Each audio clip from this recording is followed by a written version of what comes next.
sudah serius menjalani syariat melalui tarekat, orang akan memahami rahasia-rahasianya, itulah ma'rifat. Dan kalau sudah ma'rifat berarti dia sudah paham hakikat kebenaran yang sejati. Itulah ilmu. Ilmu apapun sebenarnya levelnya ke situ, karena semua ilmu muaranya akhirnya harus pada Allah, harus pada hakikat. Yang belajar fisika, matematika, biologi dan seterusnya harusnya membawa kepada Tuhan. Jadi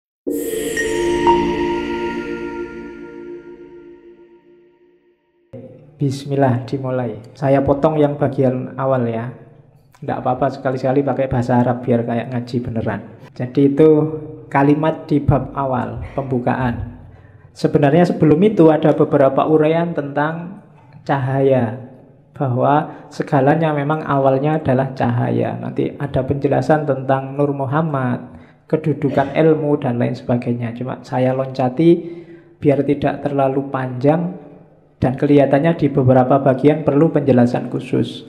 Kalau sambil lalu agak susah, maka saya potong di level jamaah ngaji kita. Kan levelnya masih pemula semua. Jadi kita ambil yang bagian awal dulu untuk pemula.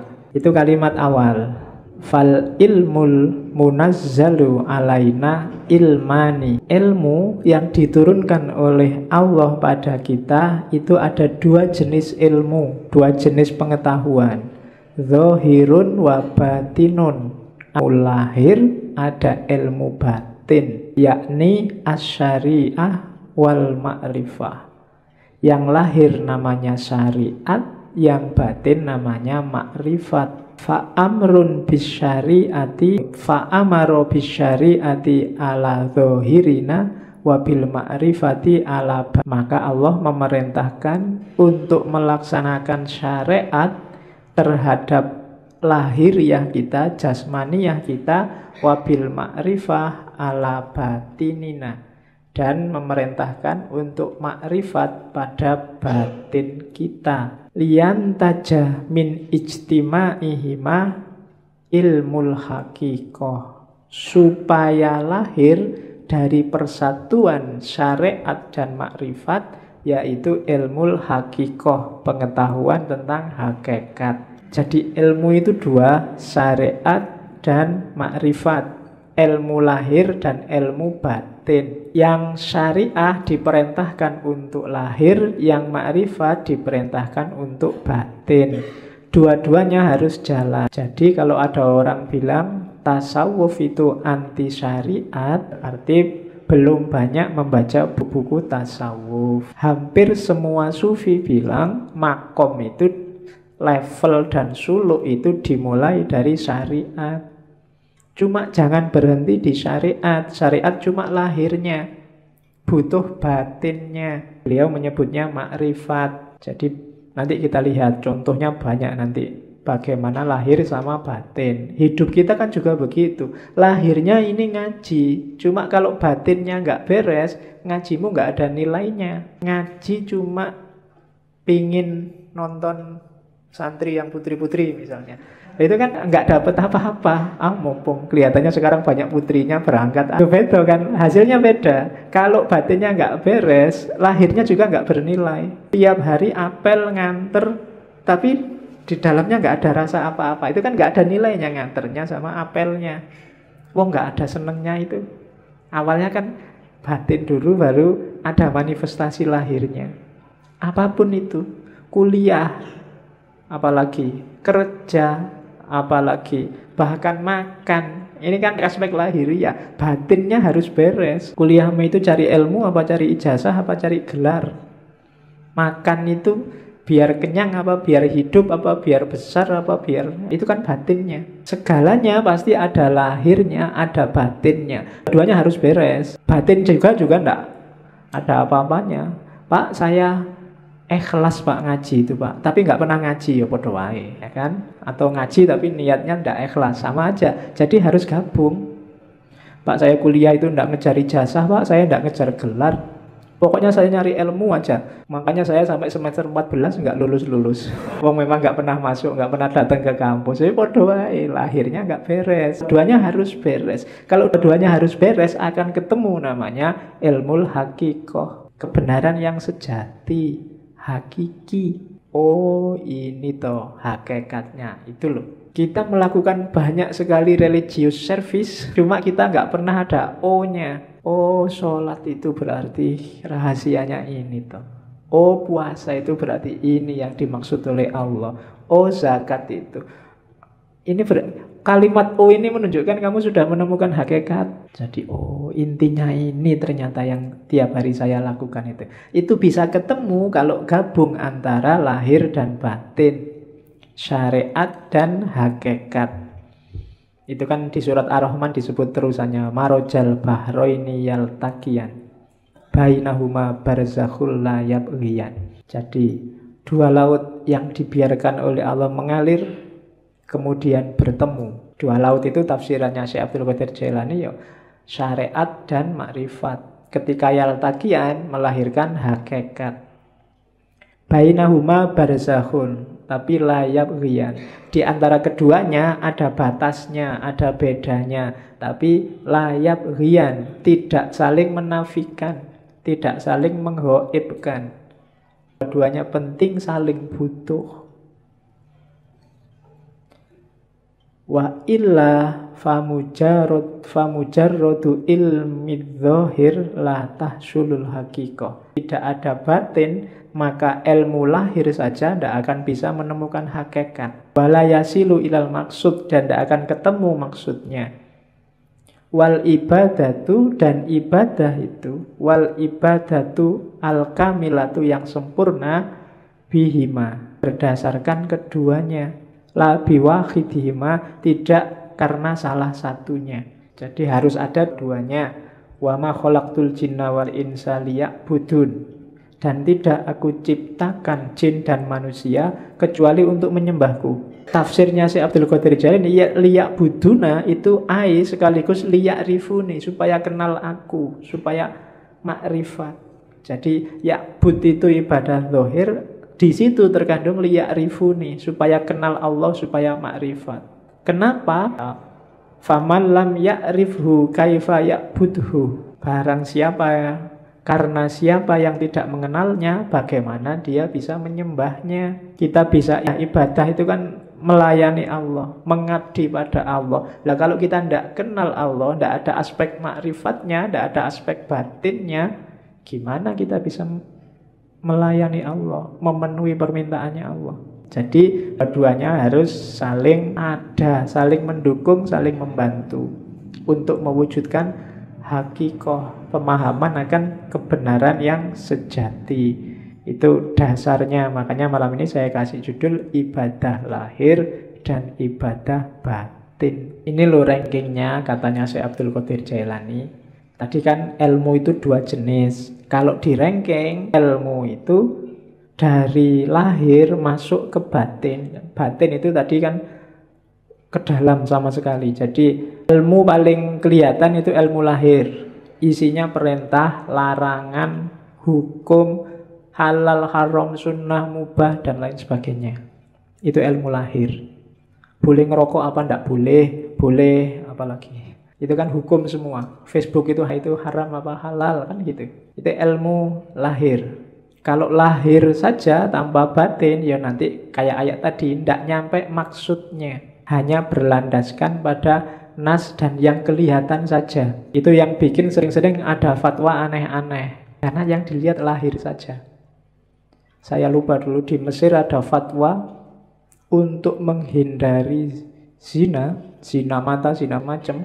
Misalnya nanti kita sekantor sama perempuan yang bukan muhrimnya, maka disarankan yang laki-laki ini boleh nyusu dulu sama perempuan ini.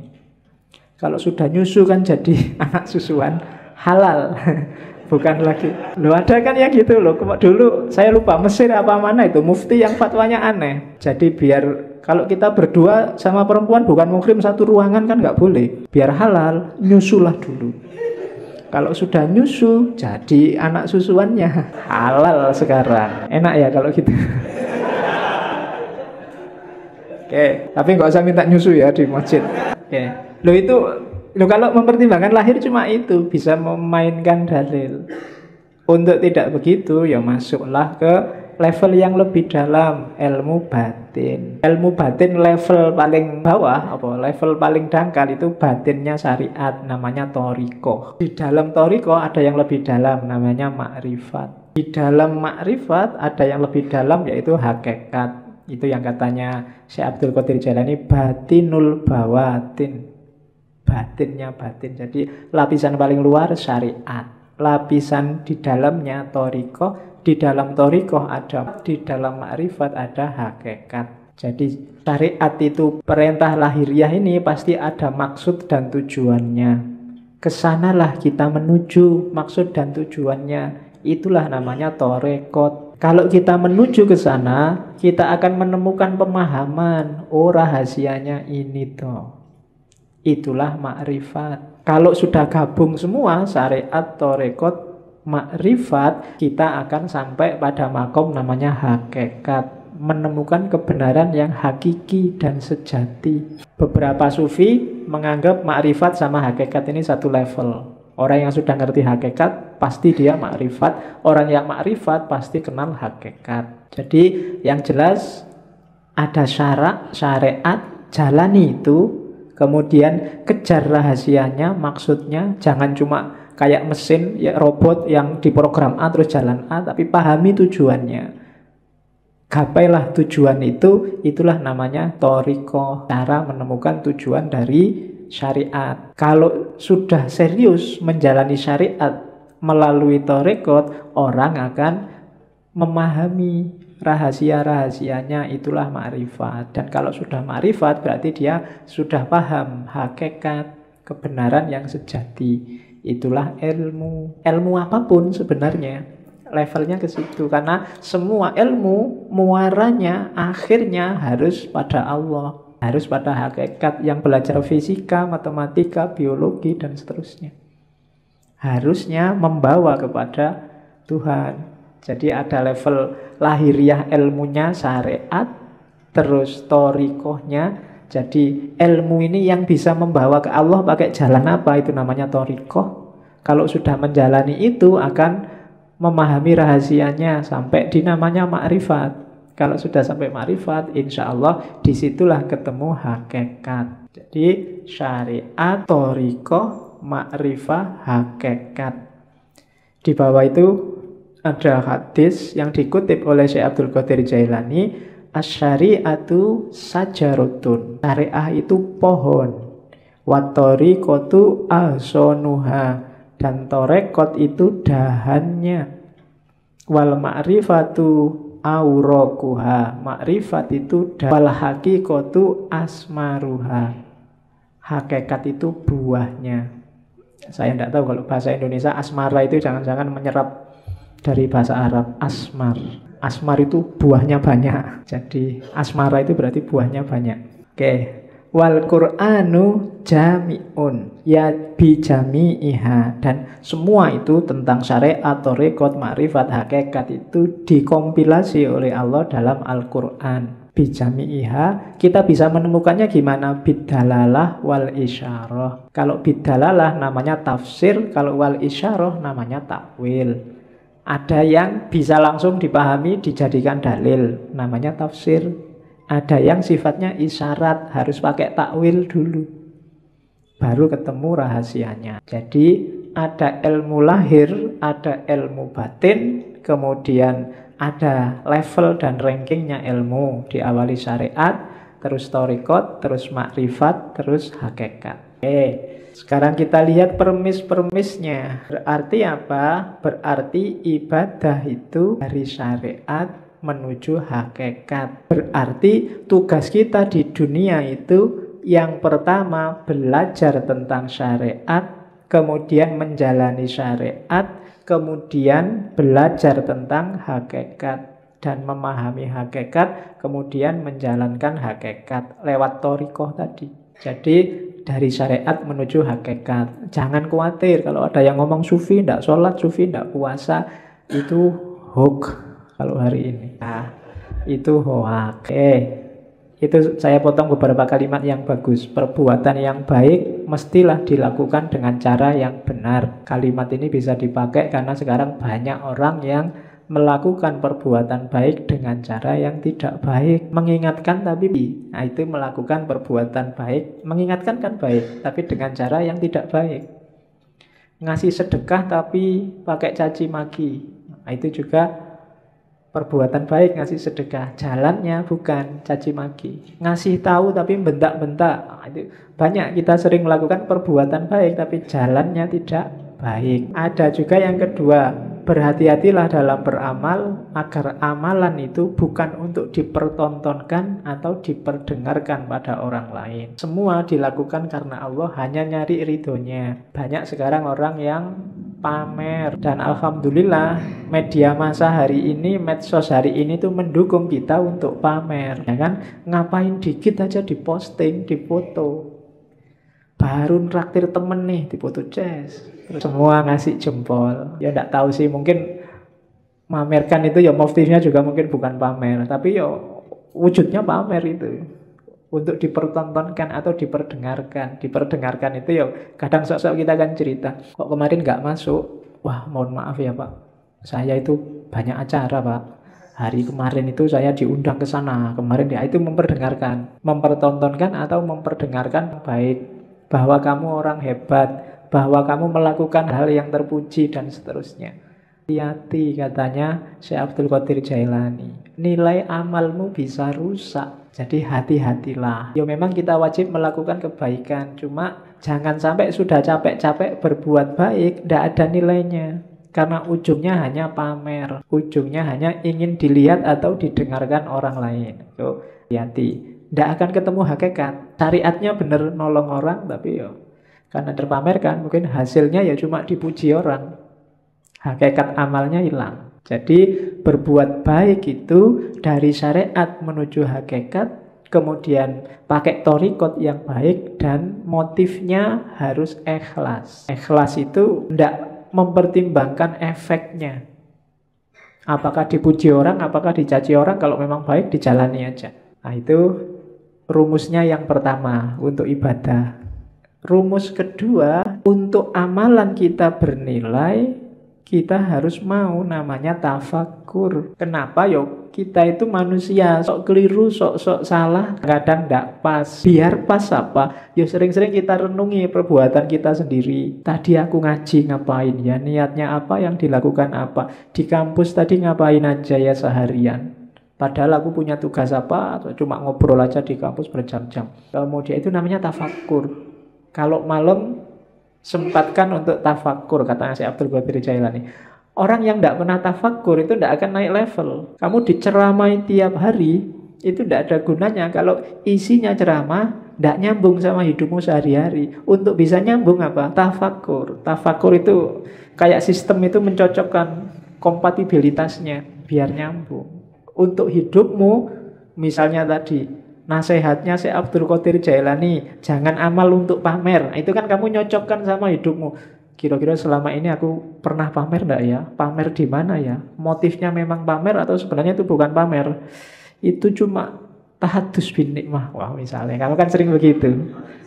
Menceritakan kenikmatan, atau itu cuma alibi aja, jangan ya pamer. Atau loh itu namanya tafakur, kamu mikir dirimu sendiri, peduli amat orang komentar apa, tapi sebenarnya itu. Nah, itu tafakur namanya. Dan orang berilmu yang suka tafakur ini kan nilainya di banyak hadis disebut lebih tinggi daripada ibadah. Di situ kalau di Syekh Abdul Qadir Jailani ada 3 jenis tafakur. Yang pertama apa? Merenungi sesuatu dan mencari sebabnya, mencari bagiannya sampai kemudian ketemu Allah. Aku bisa begini itu karena siapa ya? Ada peristiwa itu ditelusuri asal usulnya. Ya sih, semuanya memang skenarionya Allah. Tafakur yang semacam ini kayak ibadah 1 tahun, katanya Syekh Abdul Qadir Jailani. Yang kedua, merenungi perbuatannya, terus mencari akarnya. Dayaku dari mana? Apa saja yang aku lakukan? Cocok apa enggak sama kehendaknya Allah dan seterusnya. Nah, merenung semacam ini nilainya lebih dari 7 tahun ibadah. Padahal umur kita berapa tahun? Paling 30 tahun pas, itu kayak seumur hidup ibadah terus. Yang ketiga, merenungi hikmah kebijaksanaan ilahi dalam segala hal, bahwa apapun yang ditetapkan oleh Allah, di situ ada ilmu, ada pelajaran, ada kebaikan. Jadi renungi segala peristiwa dan temukan hikmahnya. Ini bernilai lebih dari 1000 tahun ibadah. Cuma ya jangan dihitung besarannya ya. Karena orang kamu itu sering pakai kalkulator. Iya, wah sudah 70 tahun ibadah toh Pak. Santai Pak, berarti aku bisa ngapain aja sekarang. Kan aku sudah tafakur, kan mesti gitu. Itu sebenarnya itu simbolik, isyarat dari Syekh Abdul Qadir Jailani bahwa itu loh besarnya pahala orang tafakur. Ada yang biasa, ada yang super, ada yang istimewa kayak martabak itu. Jadi ada yang level biasa pahalanya 70, ada yang pahalanya 1 tahun, ada yang pahalanya 100 dan 1000, malahan itu 1000 tahun loh. Itu tafakur, maksudnya keutamaannya. Jangan dihitung matematikanya. Itu nanti jangan kamu korupsi, Pak. Saya korupsi 1 juta ini tak sodakohkan 100.000. Kan nanti dapat pahala 70.000 lipat. 70.000 kali 100.000, nah, hasilnya kan lumayan 70 juta. Dosanya sama pahalanya kan nanti menang pahalanya Pak, berarti impas kita Pak kan. Itu namanya matematika. Itu yang bikin kadang-kadang para koruptor itu habis korupsi terus umroh, ya kan? Sebelum korupsi umroh, setelah korupsi umroh. Kenapa? Karena perbuatan di antara 2 umroh ini diampuni 100%. Ya itu kamu sedang main matematika sama Gusti Allah. Emangnya Gusti Allah deso, nggak ngerti kalau buat abusi. Jadi itu tafakur dasarnya. Jadi ibadah, ya kamu jangan Pak, saya sudah bisa sholat kok Pak. Enggak, harus tafakur lagi. Sholatku sudah benar apa enggak? Kualitas sholatku zaman aliyah sama sekarang kira-kira semakin naik apa semakin drastis turunnya. Itu kan tafakur yang bisa. Ya dulu saya sholat itu lama loh, sekarang kok bisa cepet ya. Oh itu tafakur yang bisa. Kamu mikir, ini gara-gara aku semakin pinter, gara-gara cepet itu waktuku mepet, sibuk terus, apa gara-gara itu tafakur. Karena kan memang semakin pinter orang sholatnya semakin cepat. Ilmunya banyak masalahnya. Dia ngerti masalahnya mana yang cuma sunnah, mana yang mubah, mana yang wajib. Karena sholat itu kalau diambil wajib-wajibnya saja paling takbiratul ihram, Fatihah, ruku, bahkan bacaannya aja kan sunnah. Yang penting ruku, terus sujud, cepat. Jadi nggak sampai 2 menit, 4 rakaat selesai. Apalagi diambil wajib. Apalagi Fatihahmu kan sering agak di-skip gitu kan. Tambah cepet ini. Ya kayak kamu nyetel video itu, di fast forward ada yang level 2, level 3 tambah cepet gitu. Untuk memperbaiki yang begini ini kita butuh tafakur. Orang yang tidak mau menafakuri dirinya, kualitas hidupnya tidak akan naik. Gitu-gitu aja terus. Maka tafakur penting. Jadi rumus kedua sebelum ibadah, kita harus menetapi tafakur. Yang ketiga, fokusnya ibadah apa? Cinta ilahiyah. Cuma sebanyak apapun ibadah, kalau nggak sampai di terminal yang namanya cinta ilahi, itu biasanya cuma dapat capeknya. Untuk cinta ilahi apa? Rumusnya katanya, yo pelan, katanya si Abdul Qadir Jailani. Yo ndak ujuk-ujuk kamu terus jadi wali, terus dapat karomah gitu, ndak iso. Jadi pelan. Yang pertama apa? Diperangi dulu nafsu hewaninya. Nafsu hewaninya itu biasanya nafsu yang sebabnya kita sendiri, hasrat, keinginan, dan seterusnya. Rakus, tidur berlebihan, malas, itu musuh paling besar dalam dirimu. Kalahkan ini dulu. Kalau mengalahkan dirimu sendiri aja tidak bisa, jangan harap dapat cinta ilahiyah. Kalau ini sudah menang kamu dari dirimu sendiri, rakus, malas, sudah menang, jadi sudah hilang kualitas. Baru kalahkan sifat sabu'iyah. Sabu'iyah itu sifat kebuasan. Biasanya keluar. Kalau itu tadi kan ke dalam. Marah, mencaci maki orang, bikin susah orang lain, ambisi menjatuhkan orang lain. Itu sifat hewan buas. Kalahkan juga yang ini. Cuma ini nggak akan bisa dikalahkan kalau sebelum diri kita sendiri kalah. Kan kita kuasai. Jadi rakus, tidur, males, taklukkan itu. Setelah itu taklukkan yang hubungannya sama di luar dirimu. Dan yang ketiga, bersihkan dari semua sifat jahat, angkuh, sombong, iri, dendam, tamak. Buang itu semua. Baru setelah itu kita bisa bersih. bahasanya kita bisa sadar. Sebelum itu semua kalah, kita tidak akan sadar bahwa kita itu keliru, kita itu salah, kita itu juga berdosa. Cuma sadar saja masih belum cukup. Kita harus naik kelas, kan begitu. Kalau dalam sufi ada taholli, bersihkan dirimu, terus tahalli, isilah dengan yang bagus-bagus, akan mengalami yang ketiga tajalli, menemukan hakikat tadi. Jadi bersihkan semua karakter jelek, isi dengan yang bagus-bagus, kita akan dapat cinta ilahi. Kalau dibersihkan saja, nggak diisi yang bagus, ya levelnya masih belum. Jadi masih hanya bersih dari dosa. Oke, jadi itu setelah bersih baru naik tangga menuju hakikat tadi. Dari situ akan dapat namanya cinta ilahiyah. Cinta ilahiyah itu kita jatuh cinta pada Allah dan Allah juga jatuh cinta pada kita. Saling mencintai. Hari ini masih belum, hanya Allah saja yang jatuh cinta pada kita. Kita belum mencintai Allah. 20 tahun kita jual mahal sama Allah. Padahal apa-apa yang ngasih Allah. Itu kan kayak kamu pacaran, sudah ditraktir tiap hari, diantar jemput tiap hari, masih aja jual mahal. Itu kurangnya apa Allah sama kita belum masih cinta sama dia belum. Padahal kita tiap hari minta, berdoa itu kan minta sama Allah. Tapi disuruh membersihkan diri nggak mau. Alamatnya kita memang belum jatuh cinta sama Allah. Jadi kasihan Allah bertepuk sebelah tangan cintanya karena kamu cuekin dia. Untung Allah itu cintanya sejati sama kita. Jadi ndak mutung, ndak patah hati terus kamu ditinggal, ndak. Kamu ditunggu sampai kamu jatuh cinta padanya. Ya, cuma kamunya jual mahal.